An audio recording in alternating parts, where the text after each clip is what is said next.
તારીખ 22/1/1994 શ્રી સમયસાર પરિશિષ્ટના કળશ નંબર 271 અને 272 ઉપર પૂજ્યભાઈ શ્રી શશીભાઈનું દેવલાલીમાં પ્રવચન. સળંગ પ્રવચન નંબર 34.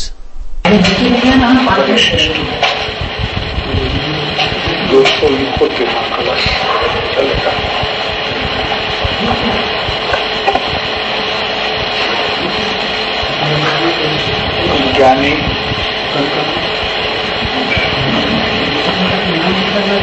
अपना आत्मस्वरूप का ऐसा अनुभव करते हैं, ऐसा आचार्य गद्य में कहते हैं, फिर पद्य में कहेंगे. पहले थोड़ी गद्य की बात आई है. ज्ञानी शुद्ध नय का अवलंबन लेकर ऐसा अनुभव करता है कि मेरा शुद्धात्म स्वरूप तो द्रव्य से खंडित नहीं करता हूँ, क्षेत्र से भी खंडित नहीं करता हूँ, काल से भी खंडित नहीं करता हूँ और भाव से भी खंडित नहीं करता हूँ. मैं तो सुविशुद्ध एक ज्ञान मात्र भाव हूँ. मैं एक सुविशुद्ध ज्ञान मात्र भाव हूँ, ऐसा ज्ञानी नक्षत्र काल भाव के भेद को गौण करके विलीन करके अभेद रूप अपने को अनुभव करते हैं.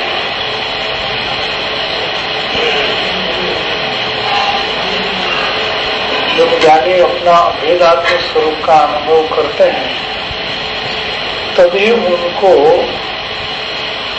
भेद का सही परिज्ञान होता है.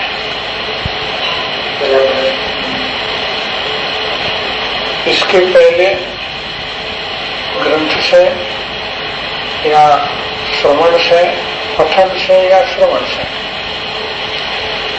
भेद का ज्ञान किया हो, समझ की हो, ये समझ जो है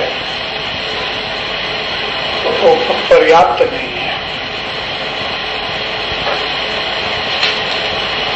वेद की समझ भी तब ही पर्याप्त होती है जब स्वरूप का अभेद अनुभव होता है. तब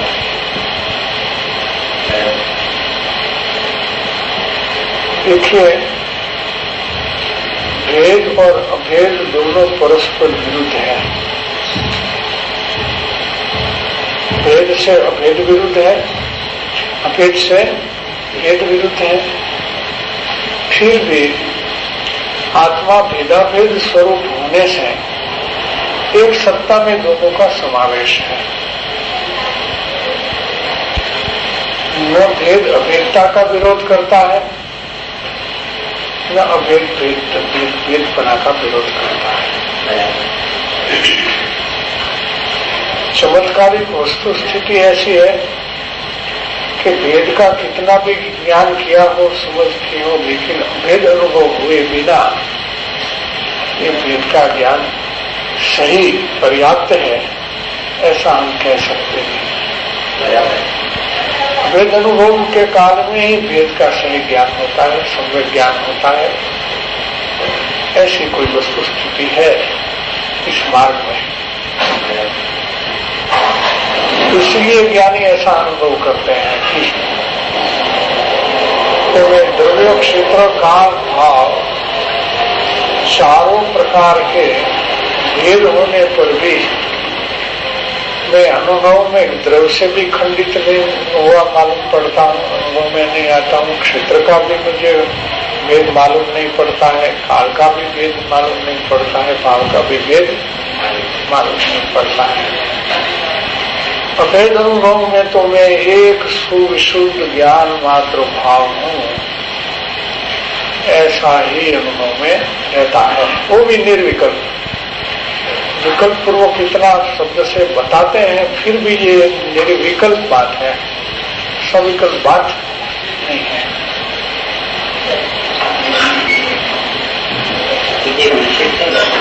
एक विशुद्ध ज्ञान मात्र। एक में ऐसा लिया है, मैं सुविशुद्ध एक ज्ञान मात्र भाव, ऐसा लिया है। भेद का भेद तो नहीं लिया, विशेषण में भेद की बातवा की एक स्वरूप विशुद्ध स्वरूप ज्ञान मात्र स्वरूप, ये सब की जोड़नी करके आखा वाक्य। हाँ, पूरा एक वाक्य है और इसका वाच्य जो है वो निर्विकल्प है, निर्विकल्प स्वरूप है। लेकिन कहने को जाएंगे तो विकल्प भी उठेगा और बिना विकल्प उठे बाणी भाषा नहीं निकल नहीं सकती, हो नहीं सकती। तो कहने में विकृति आती है, फिर भी ज्ञान में विकृति नहीं आनी चाहिए। कहने में वस्तु का स्वरूप विकृत हो जाता है, फिर भी ज्ञान में अविकृत रूप से जानना चाहिए। दूसरा इलाज है ही नहीं उसको, तो दूसरा इलाज नहीं होने से वाणी मौनपणा को प्राप्त कर लेती है शादी अनंत काल तक सिद्ध अवस्था में। तो क्या बताए, कृपाणुदेव कभी कभी पत्र में लिखते हैं ऐसा कि एक बात लिखने पर अनेक नई की संधि हमारे ज्ञान में लग जाती है, क्योंकि वस्तु का स्वरूप तो अनेक नियात्मक है। तो हमारे ज्ञान में तो एक बात लिखने पर अनेक नई की संधि लग जाती है और वो बात एक साथ तो लिखने में आवे नहीं, इसलिए हमारी वाणी सहज मौनपणा को प्राप्त हो जाती है, लिखने का बंद हो जाता है। और आचार्य महाराज भी इधर कहेंगे कि अलम अलम इति जल्पनेन बहुविकल्पनेन, बहुत विकल्प से बंद हो जाओ, क्या कहाँ तक हम बात कहेंगे, ऐसा करके वो भी ग्रंथ को समाप्त करेंगे।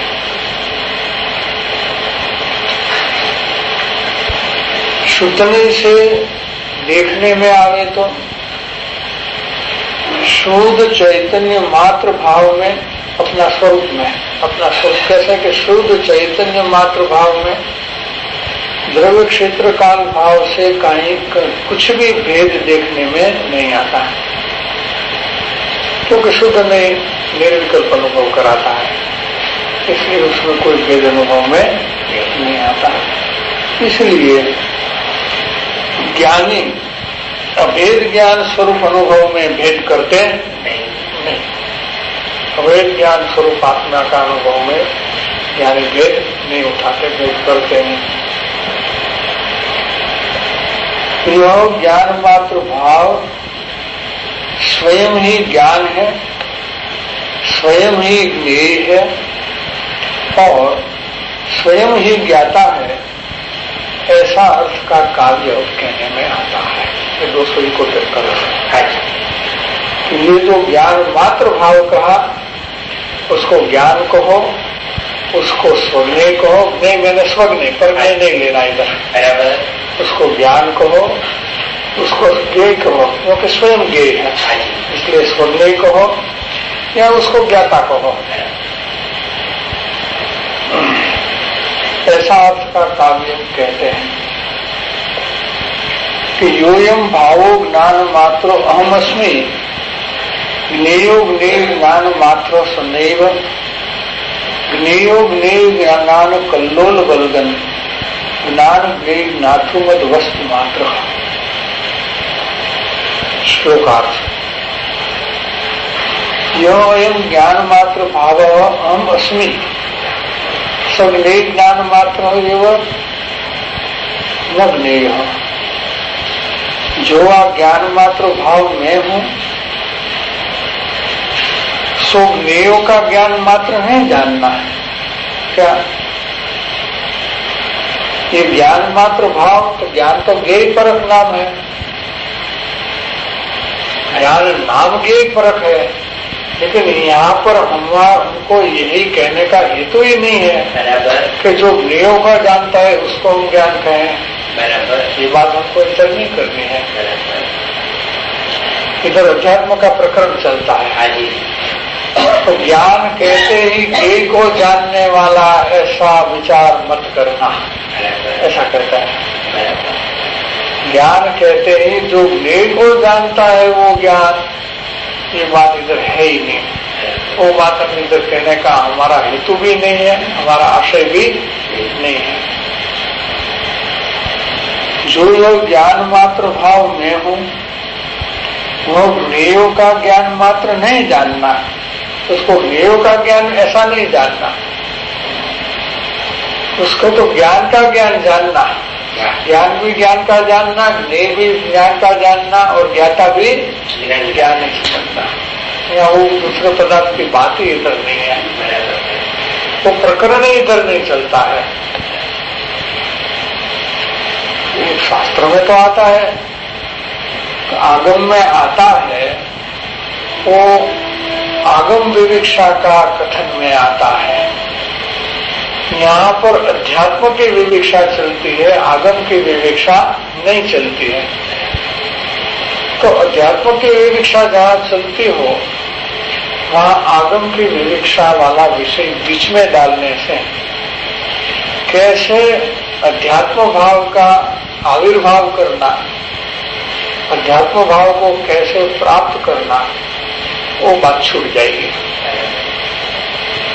ऐसी बहुत सी बातें हैं, इधर ही नहीं है, ऐसी बहुत सी बातें हैं। जैसे कि हमारा स्वभाव का प्रदेश भिन्न है, हमारा त्रिकालीय स्वभाव का प्रदेश भिन्न है और एक समय की शुद्ध पर्याय का प्रदेश भी भिन्न है। फिर तो अशुद्ध पर्याय का प्रदेश तो भिन्न है, ये कहने की जरूरत भी नहीं।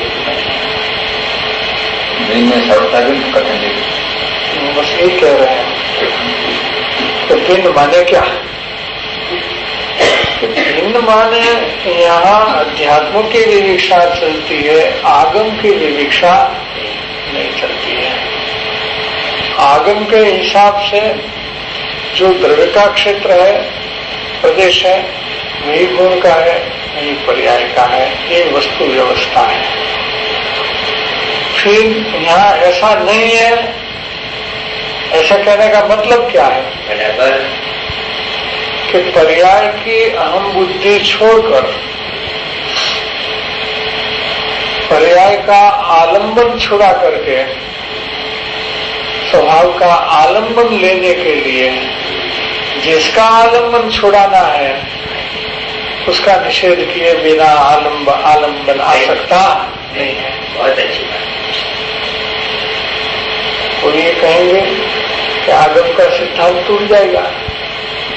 कहते हैं कि भैया आगम का सिद्धांत तोड़ने का यहाँ अभिप्राय नहीं है, ये तो ऐसा नहीं है, लेकिन कथन तो ऐसा ही आएगा। बराबर दूसरे प्रकार से ये बात अच्छी तरह समझाई नहीं जाती है, इसलिए ऐसा कहना जरूरी है। इसके लिए हम ऐसा भी कह सकते हैं कि किसी ने गला दबा दिया, गुलाब खून करता है तो गला दबा देता है। अब हमको मरना नहीं है, हमको जिंदा रहना है। वो भले ही मारना चाहता है लेकिन हम मरना नहीं चाहते हैं, तो हमको क्या करना पड़ेगा कि उसको छुड़ाना पड़ेगा। अब वो तो बहुत ताकत से गला दबा रहा है, तो हमको छुड़ाने के लिए ताकत लगानी पड़ेगी या नहीं लगानी पड़ेगी? कि लगानी पड़ेगी। अगर हम ताकत हमारी लगाएंगे और उसको छुड़ाने के लिए धक्का लगाएंगे, धक्का देंगे जब तो छूटेगा, नजदीक नहीं रहेगा तब तो। अब धक्का देने से उसको लग जाएगा तो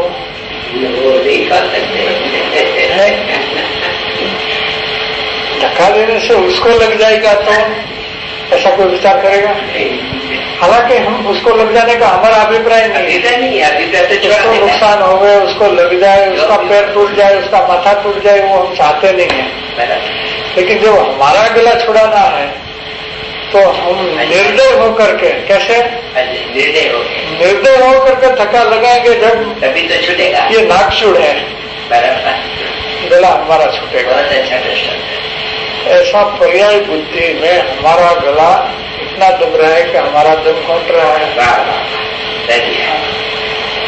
तो हमको इतना जोर से धक्का लगाना पड़ेगा पर्याय बुद्धि को, इतना जोर से पर्याय बुद्धि को धक्का लगाना पड़ेगा कि एक दफे तो नहीं समझने वाले को ऐसा लगेगा कि आगम का सिद्धांत तोड़ दिया, लेकिन ऐसा समझने वाला ना समझे तो हमारा अभिप्राय को नहीं समझता है।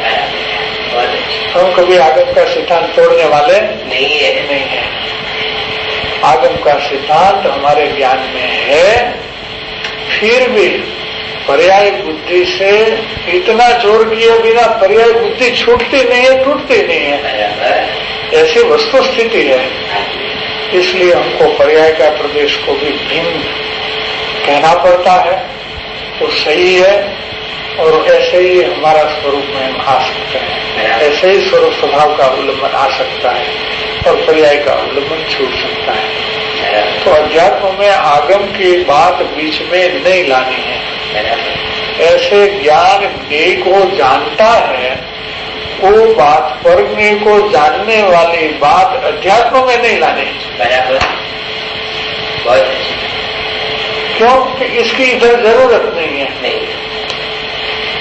जब हमको हमारे स्वरूप में लीन होकर स्वानुभव करना है, तब हमारे परज्ञेय का कौन सा प्रयोजन है?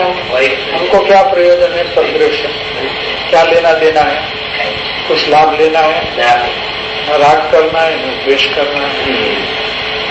इसलिए कहते हैं कि हमारा ज्ञान ही ज्ञान है, हमारा ज्ञान ही ज्ञेय है और हम ही ज्ञाता है। और ऐसा तीन भेद भी हमारे में नहीं है। जब हम हमारे भेद को ही हम गौण कर देते हैं, उसमें भी आगम का सिद्धांत का विचार नहीं करना है, तो फिर परज्ञेय में आगम का सिद्धांत का कौन सा विचार हम करेंगे? कि विचार ही नहीं करना है। राजमल जी ने इस कलश की टीका करते हुए ये बात कही कि आत्मा ज्ञाता है और छह ज्ञेय है, ऐसी भ्रांति अनादि से चली आई है इसमें, है ना? ऐसी भ्रांति अनादि से चली आई है। क्यों? कि आगम का पढ़ने वाला फिर परज्ञेय को छोड़ना ही नहीं चाहता है, और परज्ञेय से ना छूटेगा नहीं तो स्वज्ञान में लीन होगा कैसे? स्वस्वरूप में लीन नहीं हो सकता। इसलिए इस बात को तुम छोड़ दो। जैसे भ्रांति को छोड़ते हो, वैसे ही एक दफे तो उसको गौण कर दो। ये बात आगम में रहने दो, तब तो अध्यात्म का प्रकरण चलता है। और अध्यात्म में हमको स्वरूप अवलंबन लेना है, ये स्वरूप का आधार लेना, इसी का नाम अध्यात्म है। अधिवत्ता आत्मा, आधार लेना, आत्मा का आधार लेना, इसी का नाम अध्यात्म है। अधि प्लस आत्मा, अध्यात्म संदेश है। अधि आत्मा, अध्यात्म ऐसा। तो जहाँ आत्मा का आधार लेने की बात है, वहाँ पर का आधार छुड़ाने की बात आएगी। ये मेरा ज्ञेय है, वो मेरा ज्ञेय है, वो मेरा ज्ञेय है, ऐसा कर करके तो अनादिकाल तेरा चला। और शास्त्र पढ़ करके भी तो तुम्हें यही करना है क्या? तो फिर स्वरूप में कब आओगे? और स्वरूप का अवलंबन कैसे होगा? ये तो तुमको इस दफे बंद कर देना पड़ेगी। वो बात समझ करके छोड़नी है, बंद करनी है। वो सीढ़ी पर से पैर उठा लो तुम। वो सीढ़ी पर जो पैर रखा है वो ऊपर आने का है, तो उसको छोड़ दो। ऐसी बात है।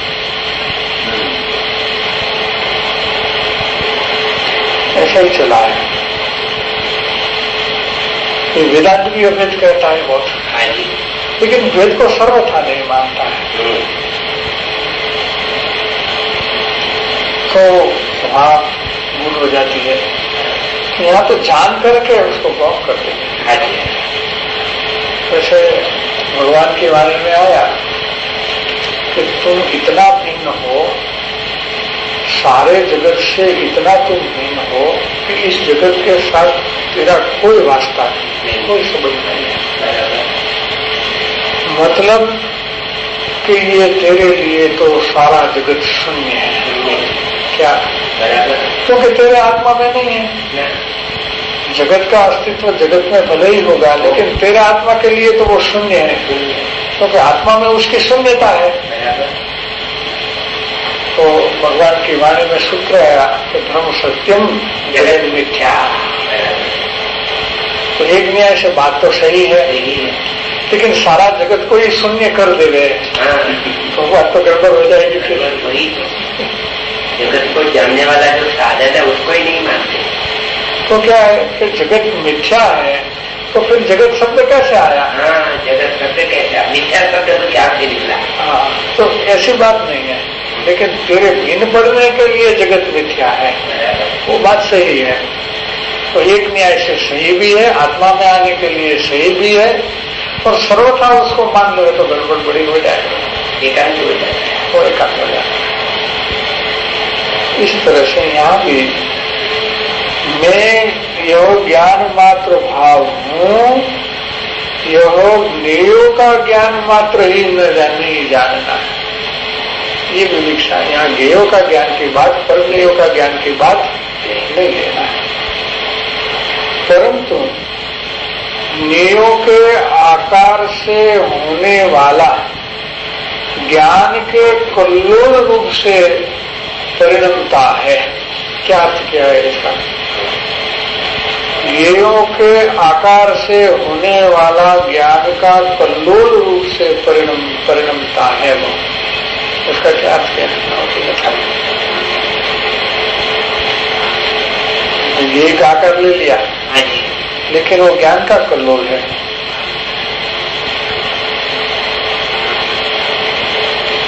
अपने जीव से भिन्न छह द्रव्यों के समूह का जान पाना मात्र। भावार्थ इस प्रकार है कि मैं नायक समस्त छह द्रव्य मेरे ज्ञान मेरे ज्ञेय ऐसा तो नहीं है। तो कैसा है कि जानपना रूप शक्ति, जानने योग्य शक्ति और अनेक शक्ति विराजमान वस्तु मात्र, ऐसे तीन भेद मेरा स्वरूप मात्र है, ऐसा नहीं रूप है। भावार्थ इस प्रकार है कि मैं अपने स्वरूप को वेद्य वेदक रूप से जानता। क्या लिया? वेद्य वेदक भाव ले लिया। ये आशय है। राजमल जी ने यह आशय को खोला है टीका में कि यहाँ जानना नहीं जानने का सवाल नहीं है, यहाँ अनुभव करने का सवाल है, और अनुभव है सो वेदन रूप है। वेदन में जानना आ जाता है, जैसा वेदन है ऐसा ज्ञान जानने रूप हो जाता है कि मेरा वेदन ऐसा है ज्ञान वेदन। इसलिए मेरा नाम ज्ञान है, इसलिए मेरा नाम ज्ञेय है, और इसलिए मैं ज्ञाता हूँ, ऐसा लिया है। क्योंकि वेद्य वेदक भाव रूप मैं अपने स्वरूप को वेद्य वेदक रूप से अनुभव करता हूँ, जानता हूँ, इसलिए मैं ही ज्ञाता, मैं ही ज्ञेय और मैं ही ज्ञान। इसमें मैंने पाया कि और कुछ द्रव्य में व्यापक वेदे वेदक दो टुकड़ा हो गया, इसलिए वो वेदे वेदक को पर्याय कर दिया है अभेद हो गए, और पदलौकिक बातें नहीं है उसमें, तो कथनचित वेदा वेद है, ये बात है, पदलौकिक बात नहीं कहने में, अनुभव में नहीं। अनुभव में तब वो तो द्रव्य हो जाती है उस टाइम पे, अनुभव में खुदी द्रव्य हो जाती है इस समय के लिए, अलग नहीं है। कहने में तो क्या उपाय है? कोई दूसरा कोई कहने का कोई प्रकार हो सकता है? कहने में कोई दूसरी भाषा से कोई बात कर सकता है? वो जो चलती है वेदे वेदे गौर चलता है, सारा वे चलता है, तो ऐसा बोले वो अपने को अपना ना माने, लेकिन बात तो वही रहती है। कोई वो सारा वही उसको आत्मा में पकड़ के बैठी है। उसमें दो है या एक है? तो धारावाहिक एक है देखे, लेकिन दो होते हुए एक है, दो होते हुए एक है। दो होते हुए एक है, अनुभव में दो है कि एक है? अनुभव एक है, अनुभव है। बस यहाँ अनुभव का काम है, यहाँ जानने का काम नहीं है, यहाँ अनुभव का काम है कि अनुभव में तो एक ही रहता है, एक ही होता है। वहाँ द्वैतम न प्रतिभाषे, न प्रतिभाषे, द्वैत आता ही नहीं ज्ञान में, अनुभव में द्वैत आता ही नहीं है। तो अनुभव होगा नहीं, तो अनुभव होगा नहीं, विकल्प हो जाएगा। એનો સાર એ છે, એનો આ શ્લોકનો સાર એ છે, વેદન વેદન ભાવ, વેદ વેદક ભાવમાં અનુભવમાં सारा समय सार का सार ही यही है कि निर्विकल्प अभेद अनुभव में आचार्य महाराज श्री गुरु हमको ले जाना चाहते हैं। क्यों उपदेश करते हैं? आचार्य महाराज ने उपदेश क्यों किया? कि हमको निर्विकल्प अनुभव में ले जाने के लिए उपदेश किया है। ज्ञान का आशय यही है, ये आशय है। कुछ कथन का कोई आशय तो होता है, केंद्र स्थान तो होता है कि नहीं होता है।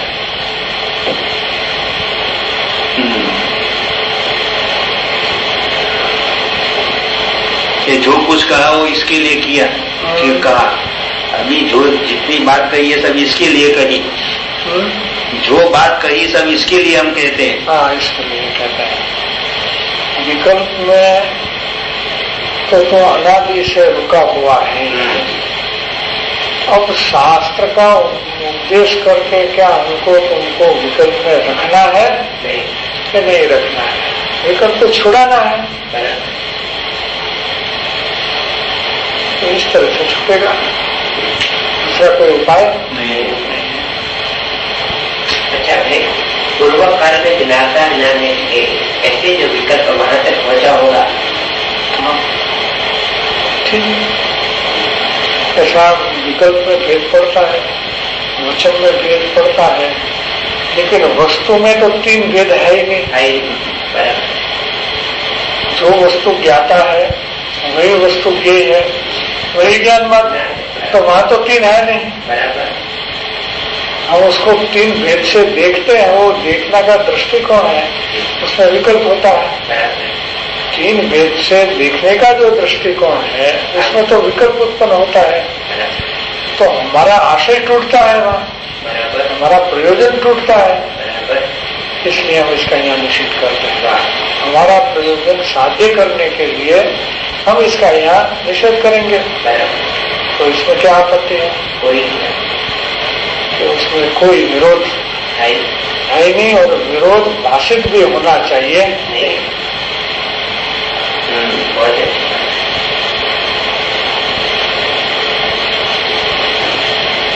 फिर से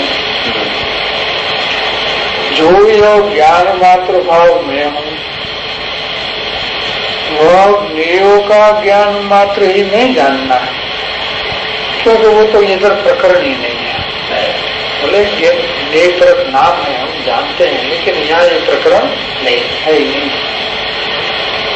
तो मूल में है कि यो ओयम भावो ज्ञान मात्र अहम अस्मि, ज्ञेय ज्ञान मात्र स न एवं, यहाँ वो बात नहीं है। ज्ञेय का ज्ञान कराने की बात यहाँ नहीं है। तो फिर क्या है कि ज्ञेयों के आकार से उत्पन्न होने वाला ज्ञान, ज्ञेय ज्ञान कल्लोल गलगल, वो तो ज्ञान का ही कल्लोल है। उसको तुम ज्ञेय के मुख्यता से क्यों देखते हो? ज्ञान की मुख्यता से देखो। पानी के कितने भी तरंगे, लेकिन पानी ही पानी देखो, ऐसा कहने का अभिप्राय है। तरंग अनेक है, पानी अनेक है क्या? नहीं, एक ही है। पानी तो एक ही है, सभी तरंग में पानी एक ही है। ज्ञेयों के आकार से होने वाला ज्ञान का कुल्लोल रूप से परिणता हुआ हो, ज्ञान ज्ञेय ज्ञाता मय, तीनों मय ले लिया है। ज्ञान ज्ञेय ज्ञाता मय वस्तु मात्र, एक अभेद वस्तु मात्र, जानना, अनुभव करना, वेद्य वेदक भाव से अनुभव करना। यहाँ वस्तु मात्र ज्ञेय हो ऐसा जानना, ऐसा करके लिया है, अर्थात स्वयं ही ज्ञान, स्वयं ही ज्ञेय और स्वयं ही ज्ञाता। ऐसा ज्ञान के ज्ञाता रूप 3 भावों सहित वस्तु मात्र जानता है। राजमल जी ने बहुत सुंदर बात लिया है कि ये तो वेद भाव की बात चली है, वेदन में जानना आ जाता है, इसलिए जानना शब्द लिया है। बात तो मूल में अनुभव की है।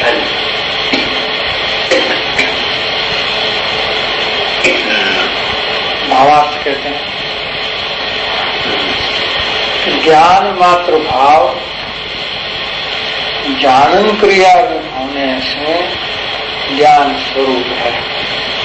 ज्ञान मात्र भाव में जानने की क्रिया होने से उसको ज्ञान स्वरूप ऐसा कहने में आता है, क्योंकि वो जानता है। तथा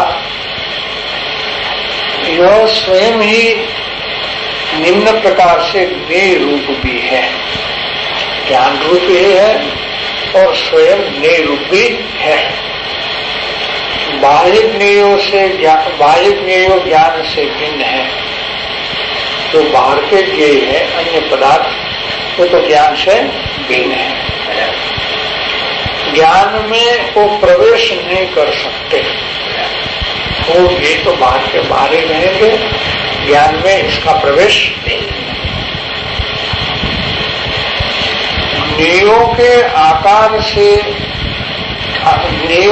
आकार की ही ज्ञान द्वारा देखने में आता है। ये ज्ञान कल्लोल ही स्वयं ही अपने से जानने में आता है। अनुभव किसका होता है? पर का तो अनुभव हो नहीं सकेगा, पत्नी का तो अनुभव नहीं हो सकेगा, उसकी आकृति आई, लेकिन ज्ञान में अनुभव किसका होगा? स्वयं का अनुभव होगा, दूसरे का तो अनुभव हो सकता। इसलिए ये ज्ञान कुल्लूल ही ज्ञान द्वारा अनुभव में आते हैं, जानने में आते हैं। इसी हिसाब से एक सिद्धांत तो निकला जब बात दिखने में नहीं आता। ये जो अभी बात चल रही है ज्ञान कल्लोल, जब पद का प्रतिभाग हो रहा है उस वक्त की असल में तो ज्ञान का ही कल्लोल है। तो ज्ञान के कल्लोल के सामने अगर दृष्टि केंद्रित की तो पर मेरे को दिखाई नहीं देता। ठीक है, जब हमारे में देखते हैं तो हमारे में हमारा अस्तित्व है, दूसरे का है ही नहीं। बराबर। तो हम हमारे अस्तित्व को ग्रहण करते हैं तो दूसरे का अस्तित्व कैसे ग्रहण होगा? वो तो है ही नहीं। बराबर, वो तो है ही नहीं। तो हमारा उद्देश्य स्व को ग्रहण करने का है या पर को ग्रहण करने का? पर को तो अनादि से ग्रहण करके हैरान हो गया, दुखी हो गया। और स्वयं को ग्रहण करने के लिए पर ग्रहण का त्याग करना आवश्यक है। बहुत अच्छी बात है, सीधी बात है। जब मैं मेरे में अपने आप को देखता हूं तो मेरे में दूसरा तो कोई है ही नहीं, तो मुझे दूसरा कहां से दिखाई देगा? तो मेरे में मैं मुझको ही देखता हूँ, दूसरे को देखता नहीं। बात खत्म। तो ये मेरा प्रयोजन तो मेरा प्रयोजन तो पूरा हो जाता है इससे। ऐसी बात। ज्ञान कुल्लूल ही ज्ञान द्वारा जानने में आता है या अनुभव में आता है। इस प्रकार से स्वयं ही स्वयं से जनाने योग्य होने से ज्ञान मात्र भाव ही ज्ञेय रूप है। स्वयं ही जनाने योग्य होने से स्वयं ही ज्ञेय है। स्वयं जानने वाला भी है, स्वयं जनाने वाला भी है, और स्वयं ही अपने जानने वाला होने से ज्ञान मात्र भाव ही ज्ञाता है। ज्ञान भी स्वयं, ज्ञेय भी स्वयं और ज्ञाता भी स्वयं ही है। और दूसरे का हमें कोई प्रयोजन है नहीं।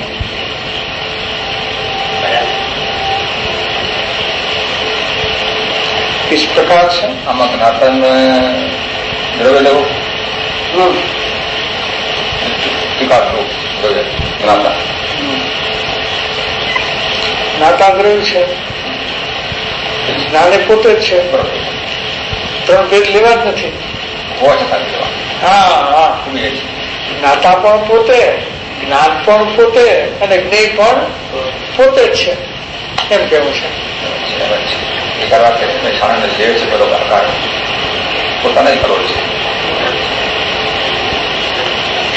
अनुभव में क्या हो सकता है उसका?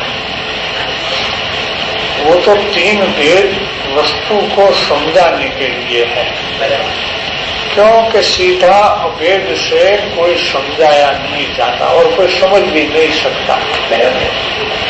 उसी वक्त कहते हैं श्री गुरु कि हमारा अभिप्राय भेद को समझाने का नहीं है. हम तुमको भेद से समझाते हैं, फिर भी हमारा हेतु, हमारा दृष्टिकोण भेद को समझाने का है ही नहीं. बराबर. हमारा दृष्टिकोण और हमारा हेतु तो भेद को ही समझाने का है. और तुम अच्छी तरह भेद को समझोगे तो तुम्हें अभेद अनुभव हो जाएगा. अगर तुम भेद में ही रुकोगे और अभेद को नहीं समझोगे, भेद ज्ञान में गौण नहीं होगा तो अभेद अनुभव भी होगा नहीं. ये साफ बात है. ફિઝિક્સમાં અને મેટાફિઝિક્સમાં એમ કહે છે કે some of parts is not the whole. ठीक है, ठीक है. अच्छा, वो भी है. नई चक्र में क्या कहा? इसका गुजरात क्या हुआ? पार्ट. हाँ, कोई भी अवयव है वो कोई आखिर पूरी चीज नहीं है. સમ ઓફ પાર્ટ્સ, પાર્ટ્સનો જે સરવાળો છે એ આખી વસ્તુ નથી. સમ મીન્સ સરવાળો. ये जो पार्ट है ये आखी वस्तु नहीं, ये भेद है ये आखी वस्तु नहीं, अभेद ये अभेद आखी वस्तु है. એમાં શું કેવું છે કે ભાઈ એક ને એક બે થયા તો બે નો સરવાળો થયો. એવી તો વસ્તુમાં નથી એમ કે છે. વિજ્ઞાનમાં, ફિઝિક્સમાં એમ નથી, સાયન્સમાં એમ નથી. શું કે ભાઈ દ્રવ્ય છે એમાં ગુણ આવીને મળ્યા, એમાં પર્યાય આવીને મળી એટલે આખું દ્રવ્ય થયું એમ નહીં. શું એક દ્રવ્યમાં ત્રણ ભેદથી સમજાવાય છે. દ્રવ્ય રૂપે, ગુણ રૂપે અને પર્યાય રૂપે. એક જ પદાર્થ નથી. એ ત્રણેયનો સરવાળો તો એક વસ્તુ નથી એમ કે. આ તો શું છે કે વૈજ્ઞાનિક દ્રષ્ટિકોણ જોઈએ આમાં. ગણિતનો દ્રષ્ટિકોણ નો કામ આવે. ગણિત છે ને એમાં ગુલામણી કરે છે. આપણે બે એકડા લઈએ તો 1+1 = 2. दोनों 1 है, एक एक अंक है. और 1 - 1 = 0. क्या है? वो 2 में से 0 हो गया. और 1 × 1 = 1. एक में एक प्लस करो तो 2 होता है, लेकिन मल्टीप्लाई करो तो 2 ही नहीं होगा, एक ही रहेगा. और 1 / 1 = 1. तो 1 को भाज्य करो तो भी एक ही रहेगा. तो उसमें क्या है कि दोनों एक ही अंक होने भी रिजल्ट उसके 3 है. 2 भी है, 0 भी है और 1 भी है.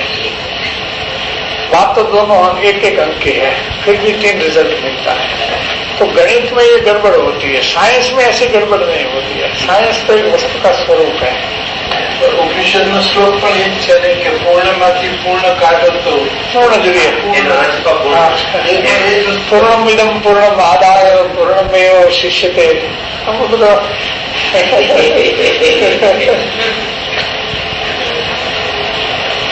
એક વખત ગુરુજીને પ્રકાશ તો કરેલો હતો. આ શ્લોક હતો કે મને ખબર નથી. ઉપનિષદનો શ્લોક છે. પૂર્ણનો અંત પણ પૂર્ણ છે એમ ગુરુદેવની વાત આવેલી.